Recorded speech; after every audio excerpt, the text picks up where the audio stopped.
Σήμερα παρέλαβα από το Airsoft Center το Tokyo Marui Mi-4 CQBR με ουσιαστικά την δεύτερη έκδοση του recoil system που έχουν.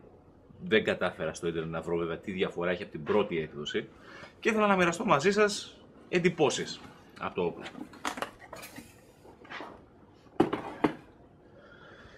Λοιπόν, οπτικά δεν είναι κάτι το οποίο δεν έχουμε ξαναδεί και ποτέ. Ωραία συσκευασία από τη Marui. Πάντα οι συσκευασίες Marui είναι προσεγμένες. Το όπλο είναι ασφαλές μες στη συσκευασία. Αυτό εδώ είναι. Ουσιαστικά μας έρχεται με ρεϊλάκι, με grip. Έχει και υποδοχή για pressure pad, αλλά πολύ μικρή υποδοχή θα έλεγα για pressure pad. Κοντάκι, αν δεν κάνω λάθος είναι Veltor, δεν είμαι σίγουρος γι' αυτό, νομίζω ότι είναι. Με αποθηκευτικό χώρο. Αποθηκευτικός χώρος για μπαταρίες. Από ό,τι βλέπω πρέπει να παίρνει και ΑΑ μπαταρίες μέχρι τέτοιο μέγεθος. Λοιπόν, το κοντάκι, προσωπικά τέτοιο κοντάκι ακριβώς, το κοντάκι δεν έχει περάσει στα χέρια μου, έχουν περάσει Veltor αλλά όχι το συγκεκριμένο. Έχει ένα ιδιαίτερο μοχλό για να το τραβήξουμε μπρος πίσω. Είναι ρυθμιζόμενο σε 6 θέσεις. Δεν έχει τζόγο. Πάρα πολύ καλό. Κατά την εταιρεία, και λογικά έτσι είναι, το κοντάκι αυτό δεν πρέπει να αφαιρεθεί για να μπει κάποιο άλλο κοντάκι, γιατί στο εσωτερικό του βρίσκονται οι επαφές και η καλωδίωση για να πάρει την μπαταρία. Η μπαταρία μπαίνει πίσω σε αυτά εδώ τα Marui. Και μάλιστα είναι πολύ ιδιαίτερη μπαταρία. Παίρνει συγκεκριμένη μπαταρία. Υπάρχουν μετατροπές για να πάρει μπαταρία τύπου λίπο στο κοντάκι, αλλά τουλάχιστον σε αυτή τη φάση δεν θέλω να το πειράξω το όπλο. Τα σκοπευτικά είναι αφαιρούμενο το πίσω, σταθερό το μπροστά. Το δούμε. Αυτό εδώ είναι το όπλο. Τραβώντας το μοχλό όπλησης, ένα ψεύτικο κομμάτι έτσι, του κλίστρου έρχεται πίσω για να εμφανιστεί και ο μηχανισμός του hop-up. Βέβαια δίνει και λίγο recoil στο όπλο. Το hop-up, ωραίο τύπου βαρελάκι. Κατά τα άλλα το όπλο είναι βαρύ. Αν και σαν υφή είναι δύσκολο να καταλάβεις ακριβώς τι είναι. Τα Marui όσο επιτοπλίστων είναι πλαστικά. Τώρα για αυτό το όπλο έχω διαβάσει στο ίντερνετ κάποιοι να λένε ότι είναι μεταλλικό, κάποιοι όχι. Κάποια site γράφουν ότι είναι φτιαγμένα από μέταλλο και πλαστικό μαζί, δύσκολο να καταλάβεις τι ακριβώς είναι. Γι' αυτό και έχω ένα μαγνητάκι εδώ, όπου στο σώμα του όπλου δεν κολλάει πουθενά. Δεν νομίζω ότι είναι μέταλλο. Τα σκοπευτικά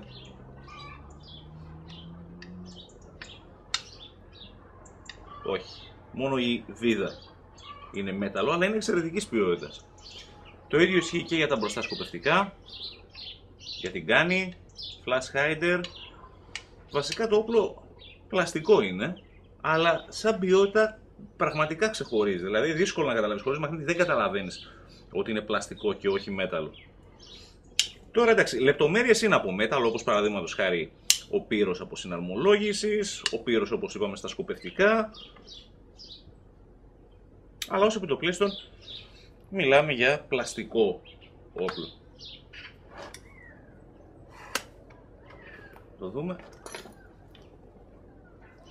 Ωραίο. Μπράβο στη Marui.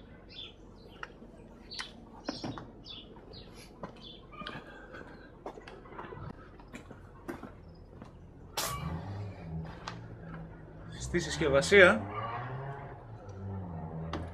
εκτός από το όπλο, περιλαμβάνεται ένας γεμιστήρας.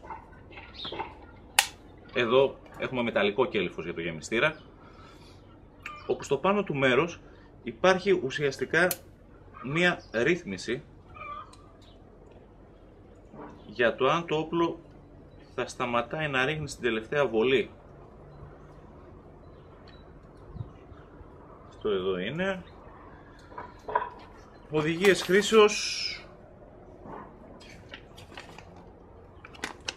στην αγγλική. Πάλι καλά, οι περισσότεροι κατασκευαστές μας έχουν συνηθίσει να έχουν μόνο ταϊβανέζικα, κογκονέζικα, κινέζικα. Σε γενικές γραμμές δεν μπορείς να καταλάβεις τι γίνεται, αλλά το manual του όπλου είναι αρκετά καλό και επεξηγηματικό.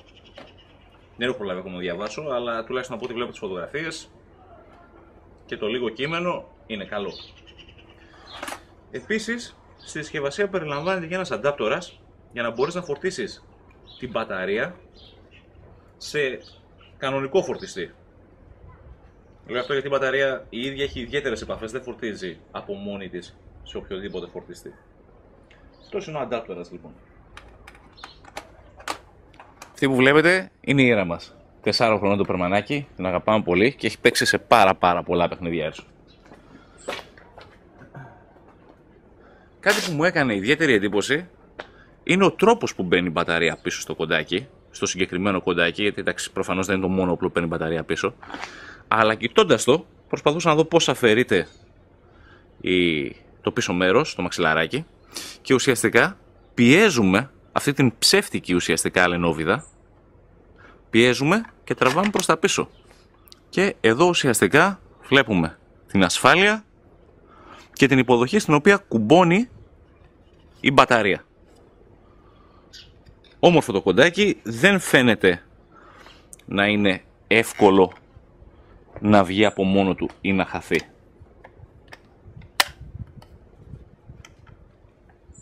Ωραία λεπτομέρεια. Τώρα μπορείτε να δείτε και το υπόλοιπο όπλο από κοντά.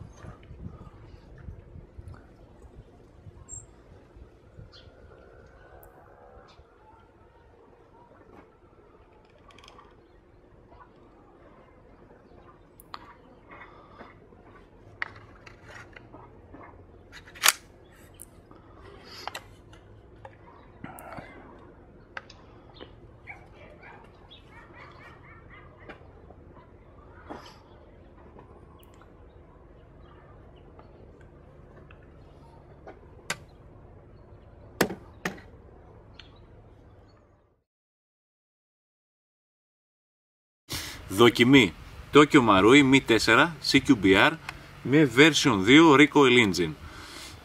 Δοκιμή σε στόχο σε απόσταση 10 μέτρων.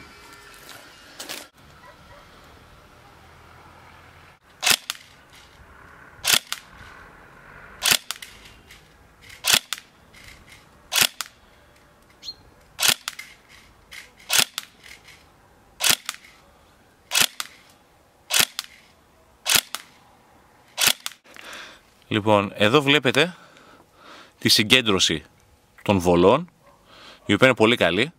Όλες οι βολές έχουν φύγει λίγο προς τα πάνω, γιατί εγώ δεν έκανα διόρθωση, δεν μπορούσα να δω ακριβώς πού πάνε. Αλλά συγκέντρωση ικανοποιητικότατη. Εργοστασιακό το όπλο εννοείται, με την κάνη της εταιρείας. Λοιπόν, για να δούμε πόσα FPS βγάζουμε με το Tokyo Marui CQBR. 20 σφαιράκια φυσικά, το Tokyo Marui και τα σφαιράκια.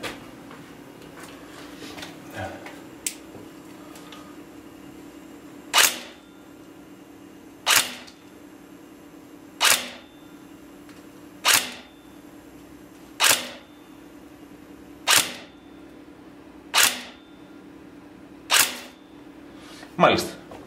Και να δούμε και τα χιβολία τώρα.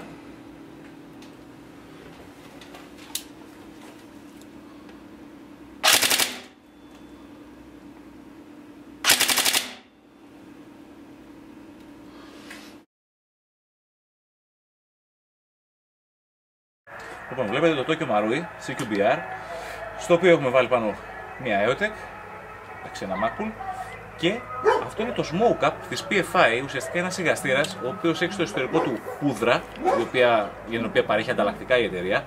Κατά την εταιρεία κρατάει περίπου για 5.000 βολές και δίνει την αίσθηση ότι το όπλο πραγματικά πυροβολάει και βγαίνει καπνός. Ας του κάνουμε μια δοκιμή.